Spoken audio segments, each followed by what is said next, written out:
되게 어색하고 난감한 상황에 처해 보신 경험이 있으십니까?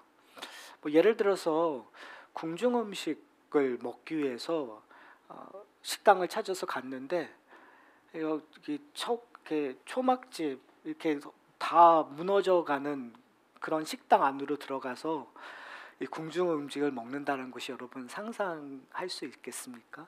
참 어렵죠.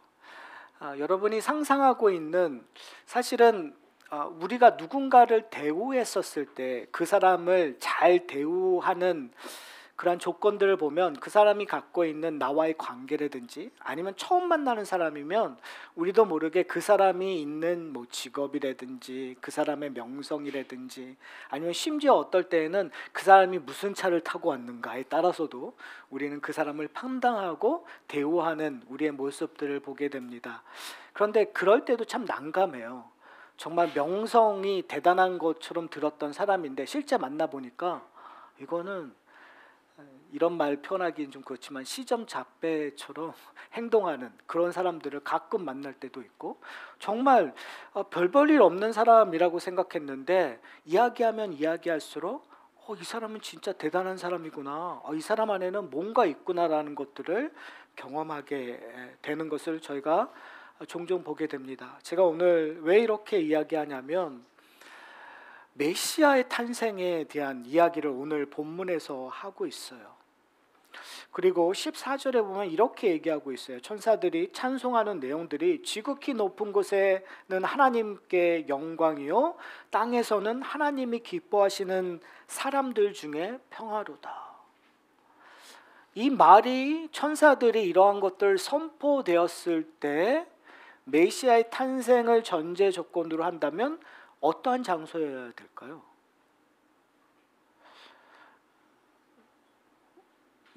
오늘 본문은 되게 역설적인 모습이 드러나요. 그냥 그 뜰에 있는 베들레헴 근처에 있는 정말 이렇게 양을 치는 곳, 그곳에 있는 별 볼 일 없는 목자들에게 나타났다고요. 여러분 이게 상상이 됩니까?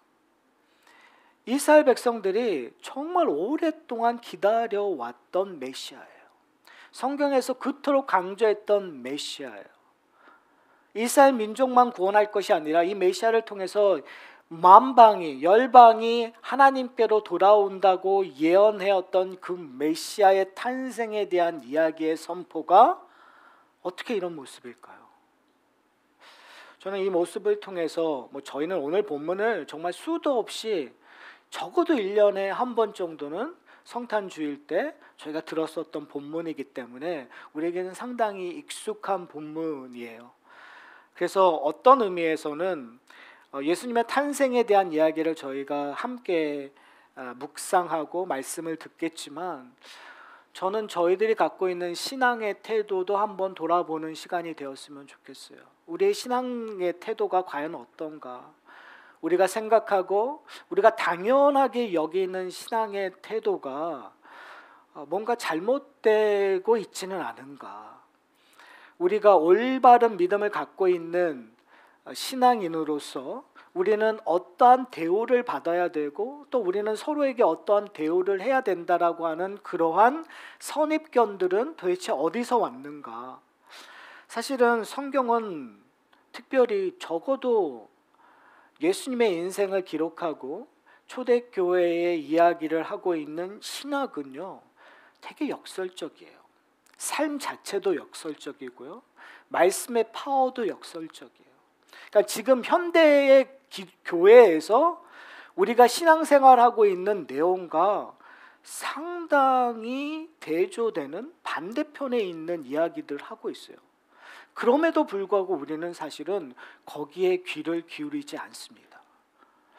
참 희한하죠. 분명히 성경에서 얘기하고 있는 건 되게 라디컬한, 되게 급진적인 하나님의 나라를 선포하고 심지어는 하나님의 나라가 임했다고 얘기하고 하나님의 나라의 구성원처럼 살라고 얘기하고 있는데 사실 저희들의 삶은, 저희들의 종교적인 행동은 그렇지 않아요. 오히려 구약적인 개념에서 오히려 바리새인들처럼 오히려 좀 뭔가 겉모양으로 이게 대단히 조심스러운 단어인데 회칠한 무덤처럼 우리의 신앙을 하고 있단 말이에요. 겉모양은 번듯한데 실질적으로 안에는 썩고 있는 죽어 있는 우리의 영적인 모습들을 발견하게 됩니다. 사랑하는 성도 여러분, 성경에서 특별히 예수님의 탄생은 성경에서 가장 중요한 거예요. 저는 그렇게 생각해요. 사실 예수님의 성육신의 사건이 없다면 예수님의 십자가와 부활도 없었던 거 아니에요. 그러니까 예수님의 십자가와 부활이라는 언약의 완성의 사건이 있기 위해서는 예수님의 탄생이 중요하단 말이에요.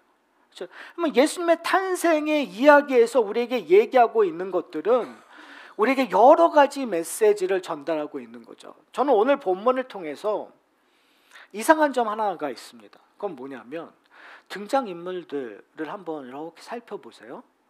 대단한 게 하나도 없어요.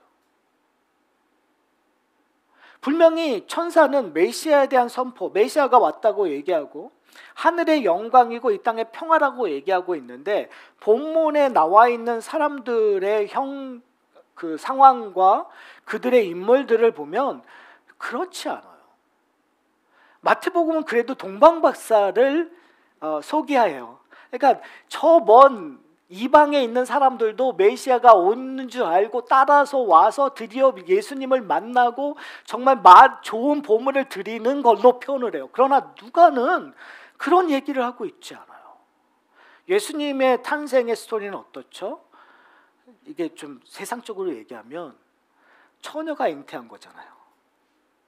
요셉은 결혼을 하겠지만 오늘 성경의 본문은 약혼자를 데리고 와서 호적을 하러 이 베들레헴으로 왔다고 얘기해요. 그러니까 지금 자기네 집에서 애를 낳는 것도 아니고 베들레헴으로 가는 거예요. 근데 한번 잘 생각해 보세요. 왜 베들레헴으로 갈까요? 하나님께서 베들레헴으로 가라고, 너 메시아니까 베들레헴으로 가라고 해서 가는 걸까요? 분명히 성경에서는 베들레헴에서 태어난다고 얘기를 해요. 동방박사가 헤롯 왕에게 찾아와서 얘기했었을 때 거기에서 성경을 잘 알고 있는 서기관들이 얘기했었던 것이 뭐냐면 구약에 예언되었습니다. 예수님은 유대 중에서 가장 작지 않는 베들레헴에서 태어날 것입니다. 베들레헴이라는 그 말 자체가 결국은 빵집이에요. 하나님의 집이라는 그런 의미를 갖고 있는 그곳에서 태어날 것입니다라고 얘기하고 있어요. 그러나 누가복음은요 그렇게 얘기하고 있지 않는 것 같아요. 왜요? 오늘 본문을 보면 1절에 뭐라고 했죠? 그때에 가이사 아구스토가 뭘 해서요? 영을 내렸어요. 누가 가라고 해서 가는 거예요? 하나님이 가라고 해서 가는 건가요? 아니에요. 로마의 황제가 가라고 해서 가는 거예요. 저는 여기서 한번 유대인으로 한번 우리가 이 본문을 읽는다고 한번 생각을 해보세요. 분명히 그들이 열망했던 메시아는 다윗과 같은 메시아예요. 다윗과 같은 메시아는 뭘 해야 되는 거죠? 로마로부터 그들을 구원해야 되는 거예요. 그런데 탄생하는 메시아가 지금 누구의 명령으로 베들레헴으로 가는 거예요? 로마의 황제의 명령으로 베들레헴으로 가는 거예요. 이런 이야기를 듣고 싶을까요? 저라면 듣고 싶지 않죠. 그런데 성경은 의도적으로 예수님께서 지금 어떠한 상황에서요? 로마의 압제에 있는 상황에서 그리고 가라면 갈 수밖에 없는 상황에서 누가 오신 거죠? 메시아가 오셨다라는 이야기를 하고 있는 거예요. 사랑하는 성도 여러분, 여러분의 인생은 지금 어느 상황에 처해 있습니까? 제가 최근에 이제 최근이 아니라 제가 여러분한테 수도 없이 말씀을 드렸어요. 제가 이제 중년이니까 중년의 그 위기가 있지 않습니까? 그러면 중년의 위기가 있으면 인생이 뭔가를 다시 한번 생각하고 앞으로 있을 인생에 대한 생각을 하게 돼요. 그런데 그런 생각을 하면서 제가 내린 결론은요, 내가 할 수 있는 게 없다.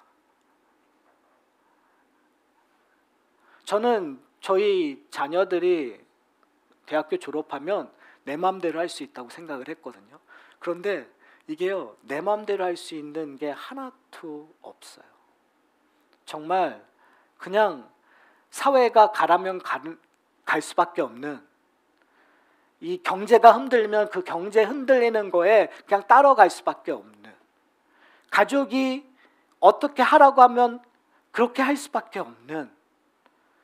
그러니까요, 이렇게 앞으로 남은 인생을 이렇게 생각해 보니까 이게 여기 이 안에서 이렇게 뭔가 쭉 올라오더라고요. 사랑하는 성도 여러분, 그런데 오늘 본문을 통해서 그럼에도 불구하고 우리의 인생은 의미가 있겠구나라는 생각을 하게 되었어요. 무슨 말이냐면 예수님도 바로 그곳에서 태어나셨잖아요. 그리고 성경에서 얘기하고자 하는 건 뭐냐면 결국은 그곳에 태어나는 그 상황이 중요한 것이 아니라 메시아를 통해서 하나님의 일들을 이루시겠다고 우리에게 보여주는 거란 말이에요. 사랑하는 성도 여러분, 어떻게 보면 우리는 역설적이게도 그리스도인들은, 우리가 세상적으로 봤었을 때 그리스도인들은 하나님의 복을 받고 이 땅에서 정말 행복해야 된다고 우리는 생각할 수 있어요. 그러나 우리의 실상은 그렇지 않아요. 육신 때문에 힘들고, 재정적으로 힘들고, 또 관계적으로 힘들고, 그리고 내가 원하는 커리어라든지 내가 꿈꾸던 일들을 못하고 있는 상황이 거의 99%이실 거예요. 뭐 하나 잘 되더라도 전부 다 잘 되는 건 극히 드물어요. 그때 우리가 기억해야 될 것은 뭐냐면 예수님도 우리와 같은 상황에 오셨다라는 거예요. 그리고 그 예수님을 통해서 하나님이 이루실 일들을 이루셨기 때문에 우리가 예수 그리스도의 인생에 동참한다라는 것은 뭐냐면 내 인생이 지금 보잘것없고 아무 의미가 없지만 내 인생의 과정 속에서, 내 인생의 결과 속에서 하나님이 우리와 함께 계신다면, 예수 그리스도가 우리와 함께 하시면 그 인생은 의미가 있고 그 인생의 끝은 하나님이 결정해 주신다라는 것들을 저 여러분이 좀 확신을 가졌으면 좋겠어요. 사랑하는 성도 여러분, 이 베들레헴이라는 곳에 가는 것 어떤 의미에서 의미 있는 거예요. 여러분의 인생 속에서 미국에 온 것 의미 있는 거죠. 왜요? 여러분 하나님 때문에 오시지 않았었잖아요. 하나님이 가라고 미국에 오셨나요? 여기 대부분 하나님이 가라는 특별 계시를 받고 오신 분이 없어요. 자녀 교육시키기 위해서 오셨고 할 수 없이 오신 분들이 대부분이에요. 그런데 하나님께서는 그러한 상황들을 다 주관하셔서 우리로 하여금 이곳에 살게 하는 의미를 부여하기 시작하셨다라는 거예요. 오늘 본문을 보면 아이를 낳는데요. 그 아이가 7절에 어떻게 됐냐면 이렇게 얘기해요. 7절에 보면 첫 아이를 낳아 뭐로 싸서요? 강보로 싸서 어디에 누워서요? 구유에 누워서 다고 얘기해요. 그러면서 뒤에 이런 표현을 써요. 이는 왜 강보에 싸고 구유에 놓았냐? 여관이 있을 곳이 없었기 때문이라는 거예요. 여러분 이것처럼 요셉에게 처참한 상황이 어디 있을까요? 난감한 상황이 어디 있을까요? 처음 아이를 낳는데, 성경은 의도로 첫 아들이라고 얘기해요. 첫 아들을 낳는데 그냥 남자로서도 그 아들을 강보에 쌓여서 구유에 누웠다라는 거, 정말 상상할 수 없는 상황에 놓였다라는 거 받아들이기 힘들 거예요.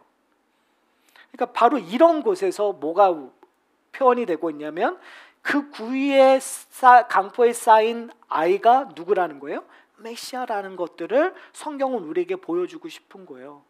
사랑하는 성도 여러분 미국에 오셨는데 아메리칸 드림, 그 꿈을 꾸고 이 땅에 오셨잖아요. 자녀를 위해서 내 인생 한번 다 희생하겠지 하고 이곳에 오셨잖아요. 여러분 결과는 어떠시죠? 결과는 어떤지 그걸 왜 물어보십니까? 맞아요. 뭐 결과가 어때였든 여러분이 만족하든 만족하지 않든 사실 이민 생활은 정말 보잘것없는 상황이었어요. 시간이 가면 갈수록 점점 더 보잘것없는 것 같아요. 왜요? 우리가 떠나온 곳이 더 잘 사는 것처럼 느껴지니까 되게 왜소하고 초라해져 버리는 것들을 발견하게 됩니다. 사랑하는 성도 여러분, 예수님이 2000년 전에 그걸 우리를 위해 대신 미리 당하셨던 것 같아요. 여러분의 인생이 지금 초라합니까? 왜소해 보입니까? 별반 아무 의미 없는 것처럼 보입니까? 그렇지 않다라는 거죠. 바로 그 베들레헴, 그 강보에 쌓인 구유, 바로 그곳에서 누가복음에서는 표현되고 있지 않지만, 기록되어 있지 않지만 동방박사가 와서 메시아임을 증거해요. 이제 목자가 다시 와서 그들이 듣고 본 것들을 이야기해요. 놀라운 일들이 경험되는 거죠. 사랑하는 성도 여러분, 여러분의 인생이 그랬어요. 우리의 이민 생활이 그랬어요. 우리의 이민 생활이 우리가 생각하는 아메리칸 드림과 달리 우리가 힘든 고생하면서 정말 하루에 열 몇 시간씩 어떨 때는 투잡까지 뛰면서 이민 생활 말도 안 되고 힘드는 가운데서 우리가 지내왔지만, 그렇게 보잘것없고 어려운 상황에 있었지만 하나님께서는 우리를 부르실 때 나의 사랑하는 자녀라고 부르신 거예요. 우리의 인생이 좀 달라진 것 같고 탈선해서, 내 계획에서 탈선해서 이상한 데에 머문 것 같이 보여지지만, 그럼에도 불구하고 하나님께서는 우리를 장하다 내 아들아, 그동안 잘 살아왔다, 나에게 순종했다라고 칭찬해 주실 거예요. 왜요? 우리가 예수 그리스도를 믿고 그를 따르고 있기 때문에. 세상의 성공에보다는 그리스도의 마음을 품고 그리스도께 순종하는 것이 더 은혜롭고 더 풍요하다는 것들을 궁극적으로 우리는 고백하게 될 것이니까요. 그것이 성령의 증거고 그것이 성령께서 우리에게 가르쳐 주고 있는 내용 때문에 그렇습니다. 그리고 나서 10절서부터 보면, 9절서부터 8절서부터 보면 목자들이 등장해요. 목자들이 등장하는데 이 당시의 목자들은 정말 힘없는 계급이에요. 그런 계급에게 누가 나타난 거죠? 주의 천사가 나타났다고 얘기해요. 근데 그 주의 천사가 나타나서 조금 전에 저희가 읽었던 그 천사들의 찬양을 듣는데, 재밌는 거 보면 13절에 이렇게 얘기해요. 호련히 그냥 천사만 나타나서 얘기하는 것이 아니라 호련히 뭐가 어떻게 표현하죠? 수많은 천군의 천사들이 함께 했다는 거예요. 저는 정말 허름해지는 무너질 것 같은 가게에, 거기에서 궁중 음식, 정말 세상에서 하나밖에 없는 너무너무 맛있고 근사한 궁중 음식을 먹는 것보다 훨씬 몇천 배 더 아이러니컬하고 역설적인, 말도 안 되는 상황이 지금 여기에 벌어져 있다고 저는 생각을 해요. 인생에 보잘것없는. 그런데 성경은 우리에게 뭘 증거하냐면요, 여러분이 이미 그것들을 경험했다고 얘기하고 있어요. 여러분의 인생 속에서 성령을 통해서 하나님을 만나는 순간 천군 천사들이 여러분들로 인하여 기뻐하고 있다, 기뻐했었다라는 사실을 여러분이 기억하셨으면 좋겠어요. 여러분이 그냥 그런 사람이 아니에요. 미국 이민 와가지고 그냥 볼 때 별 볼 일 없는 인생이었어라고 다른 사람은 얘기할지 몰라도 여러분의 인생은 그냥 그런 인생이 아니에요. 왜요? 성령을 통해서 여러분이 뭘 경험했냐면, 수많은 천군 천사들이 지금 여기서 찬양했던 그 찬양처럼, 왜요? 지금 예수님께서, 지금 2000년 전에 강보에 쌓여 구유에 누인 그 예수님께서 지금 어디에 계시니까요? 부활하셔서 승천하셔서 지금 어디에 계시니까요? 하늘 보좌에 계시니까. 그 하늘 보좌에 계신 분이 우리를 품고 계시니까 천사들이 우리를 거룩하게 보는 거예요. 천사들이 우리를 기쁘게 보는 거예요. 천사들이 우리를 찬양할 수밖에 없는 거예요. 문제는 뭐냐면 우리가 서로를 그렇게 여기지 않는다라는 거죠. 내 자녀들을 그렇게 여기지 않는 거죠. 내 남편과 내 아내를 그렇게 여기지 않는 거죠. 내 부모를 그렇게 여기지 않는 거죠. 내 성도들을 그렇게 여기지 않는 거죠. 사랑하는 성도 여러분, 제가 목회하면서 지난 한 365일 동안에 가장 많이 했던 게 뭔지 아세요? 자, 이제 옆에 분들을 보시고요. 이 표현을 내가 정말 너무 많이 했던 것 같아요.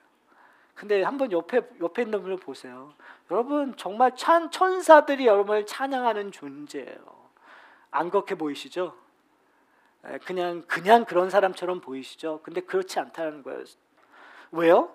예수 그리스도께서 지금 강보에 쌓여 구유에 계시니까. 저는 이게 너무너무 좋아요. 예수님께서 황제 아들로 태어나신 것이 아니라, 왕궁에서 태어나신 것이 아니라, 정말 예수님이 태어날 때 무슨 미리 예고하시고 정말 세계에 있는 모든 권력자가 와서 경배하지 않아서 너무너무 좋아요. 왜요? 내 인생이 지금 내가 이곳에 있는 것이 그 자체로 내 삶이 그리스도의 인생에 참여하고 있는 거기 때문에. 예수님께서는 정말 아무 볼품없는 곳에 볼품없는 모습으로 오셨어요. 그런데 목자가 와서 이렇게 고백합니다. 목자가 이렇게 얘기를 해요. 15절을 보면 이렇게 얘기해요. 천사들이 하늘로 올라가니 목자가 서로 말하되 이제 베들레헴으로 가서 주께서 우리에게 알리신 바를 이 이루어진 일을 보자 하고. 베들레헴으로 가는 이유가 뭐죠? 보기 위해서 가는 거예요. 그리고 16절에 이렇게 얘기해요. 빨리 가서 마리아와 요셉과 구유에 놓인 아기를 뭐 하자고요? 찾아서. 그리고 뭐 하자고요? 보고. 천사가 자기들에게 이 아기에 대하여 말한 것을 뭐 한다고요? 전하니. 18절에 듣는 자가 다 목자들에게 그들에게 말한 것을 놀랍게 여기니라. 자, 제가 조금의 읽은 그 맥락에서 단락에서 가장 반복되고 있는, 중요하게 반복되고 있는 단어들이 뭐죠? 보고예요. 보고 더 찾고 전하고. 여러분, 저는 이게 성령의 부르심에 반응하는 사람들의 모습인 것 같아요. 성도의 모습인 것 같아요. 목자들이 그 놀라운 것들을 목격했잖아요. 우리 시기의 경험으로 하면 성령의 역사하심으로 말미암아 내가 예수를 주라 고백하는 일들이 일어났어요. 천국에 있는 새로운 세상이 열리는 것을 우리가 경험했어요. 그럼 우리가 해야 될 것이 뭐죠? 베들레헴으로 가는 거예요. 그럼 우리 성도들은 뭐 하는 거예요? 예수께로 가는 거예요. 예수께로 가서 예수가 하신 것을 보고 찾고 경험하고, 그리고 예수께서 하신 일들을 전하고 그것을 들어서 놀랍고, 그런 일들이 결국은 신앙이에요. 그것들이 우리의 삶이에요. 근데 우리는 잊어버리죠. 우리는 놓치고 있죠. 저희가 지난 연말에 우리가 오직 예수로 우리의 인생을 살아가고자 하는 이유가 바로 여기에 있는 거예요. 우리가 예수로 말미암아 하나님 나라의 백성이 되었고 자녀가 되었기 때문에 오늘 이 누가복음 2장을 통해서 우리가 기억해야 될 것이 뭐냐면, 목자들은 하나님의 그 천사들로 하여금 놀라운, 상상할 수 없는 경험을 한 거잖아요. 정말 쓰러져가는 그 가게에 궁중 요리를 맛본 거와 같이, 그러니까 우리의 인생 속에서, 이민의 인생 속에서 정말 아무 의미 없이 그냥 다람쥐 쳇바퀴처럼 계속 똑같은 일을 하는데, 그런데 예수님께서 우리를 주는 순간 똑같은 일을 하지만 인생이 달라지는 거예요. 왜요? 내가 예수를 찾기 때문에, 예수에 의한 이야기를 듣기 때문에, 예수가 하신 일들을 보기 때문에. 누구를 통해서요? 성도들을 통해서, 교회에서, 그리고 내 가족을 통해서 듣고 찾고 전하는 일들이 계속 반복되는 은혜를 경험하게 되는 거죠. 그리고 나서 19절에 마리아가 이렇게 표현을 해요. 저는 마리아 표현을 보면 이렇게 얘기해요. 마리아는 이 모든 말을 뭐예요? 마음에 새기어 뭐 한다고요? 생각한다고 얘기해요. 마리아 인생은 축복받은 인생이죠. 마리아가 축복받은 이유는 예수를 낳았기 때문이라고 우리는 생각을 해요. 그거는 제가 볼 때는 청주교적인 개념인 것 같아요. 그래서 마리아를 성인처럼 여기는. 근데 저는 마리아의 축복은 바로 오늘 본문에 있다고 생각해요. 뭐죠? 이 모든 말을 어떻게 했다고요? 흘려보내는 것이 아니라 마음에 새겼다라는 거예요. 그리고 생각했다라는 거예요. 얼만큼요? 평생 동안에. 예수가 자랄 때마다 마음에 새겼던 것들을 생각하고 그를 봤을 거고, 예수님께서 드디어 공생애를 시작하셨을 때 그 마리아는 보고 생각하고 그리고 마음 생각했을 거예요. 그리고 가나 혼인잔치에 또 똑같이, 그리고 예수님께서 십자가에 달려 돌아가셨을 때에도 똑같은 마음에 새기고 생각했던 일들, 그리고 예수님께서 부활하셨을 때도 새기고 생각하는 일들. 여러분, 그것이 축복이지 않을까요? 그것이 행복이지 않을까요? 그런데 마리아와 같은 그러한 그 삶이 예수 그리스도가 모든 것들을 완성하심으로 말미암아 우리에게도 주어졌다는 것, 여러분 기억하셨으면 좋겠어요. 성도로 이 땅에 살아간다는 것은 예수 그리스도에 대한 이야기를 듣고 그냥 흘러보내는 것이 아니라 마음에 새겨 생각하는 거예요. 마음에 새겨 생각하면, 그걸 그냥 흘려보내지 않는다면 그 다음에 나오는 것들은 성령의 도움으로 찬양하고 기뻐하고 내 삶이 변화되는 것들을 우리는 경험하게 될 거예요. 사랑하는 성도 여러분, 이제 설교를 마치려고 합니다. 오늘 본문은 저희가 수도 없이 들었던 이야기예요. 강보에 쌓인 구이에 누인 것이 어떤 의미이고, 베들레헴이라는 곳이 어떠한 의미이고, 이것이 왜 기쁘고 좋은 소식이라는 것을 우리는 수도 없이 들었어요. 중요한 건 뭐냐면 수도 없이 들었는데 우리는 그냥 스쳐 지내보냈다는 거예요. 사랑하는 성도 여러분, 우리에게 이것이 복음이 되고 즐거운 소식이 되기 위해서는 이것을 마음에 새기셔야 돼요. 그리고 생각하시고 그 기쁨을 내 삶 속에서 실행하셔야 돼요. 나누셔야 돼요. 그리고 내가 이 기쁨을 전하고 이것을 들음으로 말미암아 내 아내를, 내 남편을, 내 부모를, 내 자녀를 하나님의 복을 받은 가장 존귀한 자로서 여겨주고 그를 품고 그들을 위하여 기도하고 사랑을 베푸는 일들이 우리 가운데 풍성했으면 좋겠어요. 그리고 그 가정이라는 그 영역을 교회 공동체로 확장하셨으면 좋겠어요. 그래서 서로 용납하고 서로 마주 봤었을 때, 그렇잖아요, 여러분. 저는 이 쓰러져가는 그 별 볼 일 없는 식당에서 궁중 음식을 먹는 사람들은 어떠한 표현을 하고 있었을까? 아, 왜 이 의자는 이래? 여기 왜 인테리어는 이래? 왜 저 사람은 이렇게 시끄러워? 이런 얘기를 할까? 전 안 할 것 같아요. 왜요? 음식이 너무 맛있으니까 거기에 몰입할 것 같아요. 그러니까 별 볼 일 없는 사람도 괜찮아 보일 것 같아요. 왜요? 음식을 먹는 동안에는. 사랑하는 성도 여러분, 우리는 어떻게 보면 서로에게 별 볼 일 없고 유익이 없는 존재일 수 있어요.